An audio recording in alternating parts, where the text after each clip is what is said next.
বেলডাঙ্গা থানার উদ্যোগে ভাপ্তা পোলের ধারে মিলল অবৈধ আগ্নেয়াস্ত্রের খোঁজ। আবারও জানাবো, বেলডাঙ্গা থানার উদ্যোগে ভাপ্তা পোলের ধারে মিলেছে অবৈধ আগ্নেয়াস্ত্রের খোঁজ এবং গোপন সূত্রে প্রাপ্ত তথ্যের ভিত্তিতে আজ গভীর রাতে অভিযান চালিয়ে পুলিশ এক যুবককে কিন্তু গ্রেপ্তার করেছে। ধৃতের নাম আজিমউদ্দিন শেখ, বয়স 38, বাড়ি বেলডাঙ্গা থানার অন্তর্গত সারগাছি, খিদিরপুর, দহকোলায়।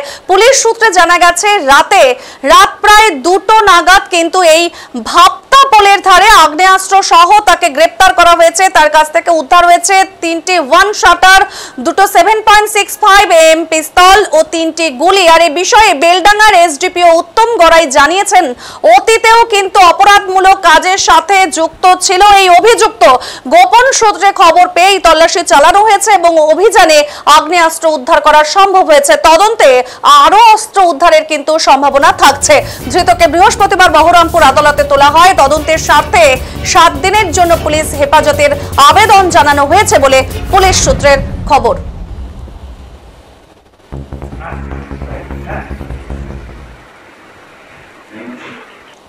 আমাদের বেলডাঙ্গা থানার সুমিত কুমার নাগ, তার কাছে একটা সোর্স ইনফরমেশন আছে যে ভাপ্তা এরিয়াতে আজিমউদ্দিন শেখ বলে একজন ব্যক্তি, যার পুরোনো প্রিভিয়াস ক্রিমিনাল রেকর্ড আছে, সে কিছু আর্মস নিয়ে ক্রাইম করার উদ্দেশ্যে যাচ্ছিল। তখন তাকে ইন্টারসেপ্ট করে ও আটকায় এবং তার কাছ থেকে 2টি 7.6 mm এর আর্মস, সাথে হচ্ছে 3টে ওয়ান শাটার এবং হচ্ছে 3 রাউন্ড গুলি পাওয়া গেছে।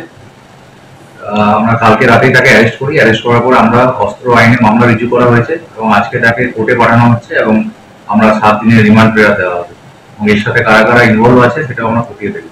এই যে লাগাতার আগ্নেয়াস্ত্র উদ্ধার, কি বলবেন? আপনারা যদি এই মাসে দেখেন, আগস্ট মাসে টোটাল 20টির মতো আগ্নেয়াস্ত্র, 32টি আপনার হচ্ছে যে সকেট বোম এবং 33 রাউন্ড গুলি আমরা রিকভারি করি। আমাদের আর্মসের বিরুদ্ধে আমাদের পুলিশিং জারি আছে এবং আমরা চেষ্টা করছি যত আর্মস আছে, আমি আগেও বলেছি আপনাদের চ্যানেলের মাধ্যমে, যারা যারা ক্রিমিনাল আছে তাদের কাছে যা আর্মস আছে আমরা বের করবো এবং যারা ক্রিমিনাল আছে তারা কেউ বাইরে থাকবে না, তারা জেলের মধ্যেই থাকবে।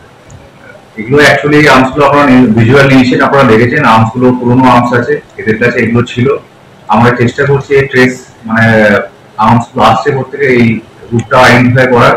আমরা রিসেন্টলি অনেকজনকে যারা অস্ত্র ব্যবসায়ী ছিল, নওশাদ বলে একজনকে আমরা ধরেছিলাম, আপনারা নিশ্চয়ই দেখেছেন। নওশাদ হচ্ছে আগেও অনেকবার ক্রিমিনাল বিভিন্ন কেসে, arms case, NDPS case, FICN কেসে অ্যারেস্ট হয়েছিল। সে অস্ত্র ব্যবসায়ী ছিল, ডোমকল থেকে সে আর্মস সাপ্লাই দিত। এরকম আরো অনেক যারা ক্রিমিনাল আছে তাদেরকে অনেককে অ্যারেস্ট করা হয়েছে। ভবিষ্যতেও যারা এখনো বেলডাঙ্গাতে ক্রিমিনাল আছে তাদেরকেও অ্যারেস্ট করা। রাজনৈতিক কোনো যোগ সামনে তো এখনো এটা পাওয়া যায়নি। আজকে ওকে রিমান্ডে নিয়ে আসা হবে, কিন্তু কালকে রাত্রিবেলা প্রায় 1টা থেকে 2টোর সময় ওকে অ্যারেস্ট করা হয়।